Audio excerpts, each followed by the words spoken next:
আন্তর্জাতিক মহল যারা আমাদের পরিচিত পরিচিত বন্ধু, তাদের সাথে আমাদের সম্পর্ক হবে সমমর্যাদা এবং সমতার ভিত্তিতে। আমরা অন্যের ভৌগোলিক অখণ্ডতাকে সম্মান করি এবং শ্রদ্ধা করি, তেমনি সকল দেশের সাথে বন্ধুত্ব প্রতিষ্ঠাকে অগ্রাধিকার দিব। তবে আমাদের জাতীয় স্বার্থ মর্যাদা, জাতীয় উন্নয়ন, অগ্রাধিকার আন্তর্জাতিক সম্পর্ক নির্মাণে প্রধান ভূমিকা রাখবে। বৈশ্বিক উন্নয়ন চ্যালেঞ্জ সমূহ, বিশেষত জলবায়ু পরিবর্তন নিরসনে আমরা সাধ্যমতো ব্যবস্থা গ্রহণ করব এবং তা হবে স্বচ্ছতার ভিত্তিতে পরিচালিত।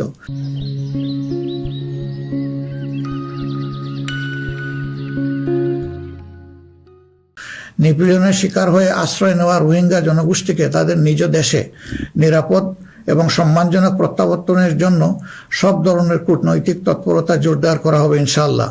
প্রবাসী ভাই ও বোনেরা, জন্মভূমি থেকে 1000 মাইল দূরে অবস্থান করেও জুলাইয়ের অভ্যুত্থানে আপনারা গুরুত্বপূর্ণ ভূমিকা রেখেছেন, জেল জুলুমের শিকার হয়েছেন, ত্যাগ স্বীকার করেছেন। ইতিমধ্যে আপনারা আপনাদের ভোটাধিকার প্রয়োগ করে নতুন বাংলাদেশে নিজেদের অধিকার প্রতিষ্ঠার পথে ইতিহাস রচনা করেছেন। আমি এতে আনন্দিত। আগামী দিনে দেশ গড়ার এই অভিযাত্রায় আপনাদের সক্রিয় অংশগ্রহণ ছাড়া আমাদের নতুন বাংলাদেশের স্বপ্ন অপূর্ণই থেকে যাবে। আমরা চাই প্রবাসীদের অধিকার এবং মর্যাদা রাষ্ট্রীয়ভাবে নিশ্চিত করতে। সে লক্ষ্যেই প্রবাসীদের জন্য ভলান্টিয়ার প্রতিনিধি নির্বাচন করা হবে, যারা প্রবাসীদের বিভিন্ন সুযোগ সুবিধা, সেবা এবং সমস্যার বিষয়ে দূতাবাস বা হাইকমিশনের সাথে সরাসরি সমন্বয় করে প্রবাসীদের স্বার্থে উপদেষ্টা ও প্রতিনিধি হিসাবে কাজ করবে। তাছাড়াও বাংলাদেশের বাইরে যেখানে যেখানে সমস্যা রয়েছে, যেমন ইংল্যান্ডে ম্যানচেস্টার ফ্লাইট বন্ধ করে রাখা হয়েছে, আমরা কথা দিচ্ছি আর কোনো ফ্লাইট বন্ধ হবে না, বরঞ্চ পূর্বের চালু ফ্লাইটগুলো আমরা আবার ফিরিয়ে নিয়ে আসব। নিউ ইয়র্কে নতুন করে বাংলাদেশ ফ্লাইট ইনশাল্লাহ চালু হবে। এরকম দুনিয়ার যে যে জায়গায় এই ফ্লাইটগুলো চালু হওয়া দরকার তা আমরা নিশ্চিত করার ব্যাপারে বদ্ধপরিকর। দেশ আর পিছনের দিকে যাবে না, দেশ এগিয়ে যাবে সামনের দিকে ইনশাআল্লাহ।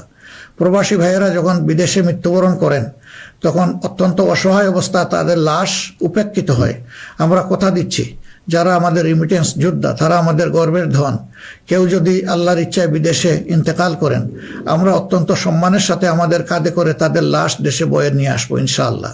আমাদের প্রবাসীরাও জাতীয় সংসদে আনুপাতিক হারে ইনশাআল্লাহ তাদের প্রতিনিধিত্ব আমরা নিশ্চিত করার পক্ষে।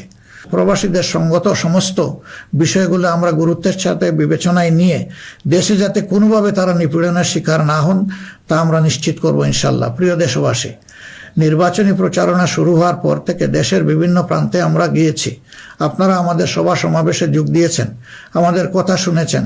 আপনাদের ভালোবাসা, অংশগ্রহণ ও সহযোগিতায় আমরা অভিভূত, আমরা মুগ্ধ। আমরা আপনাদের প্রতি চিরকৃতজ্ঞ। আমাদের নির্বাচনী প্রচারণা বা অন্যান্য কার্যক্রমে কেউ কষ্ট পেয়ে থাকলে আপনাদের কাছে আমরা ক্ষমা প্রার্থী।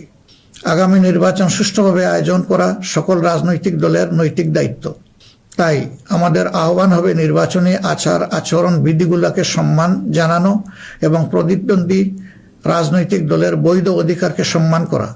সুষ্ঠু নির্বাচন আয়োজনের মাধ্যমে রাজনৈতিক স্থিতিশীলতা নিশ্চিত করা হবে আমাদের রাজনৈতিক অঙ্গীকার। প্রশাসন ও আইন শৃঙ্খলা রক্ষাকারী বাহিনীর সদস্যরা নিরাপত্তার দায়িত্ব তারা পালন করেছেন অত্যন্ত নিষ্ঠার সাথে। আমাদের সাংবাদিক ভাই এবং বোনেরাও অনেক কষ্ট করে আমাদের বিভিন্ন অনুষ্ঠান কভার করেছেন। আপনাদের প্রতি গভীরভাবে আমরা কৃতজ্ঞ। আপনাদের ঋণ শোধ করতে পারবো না, আপনারা ভালো থাকবেন।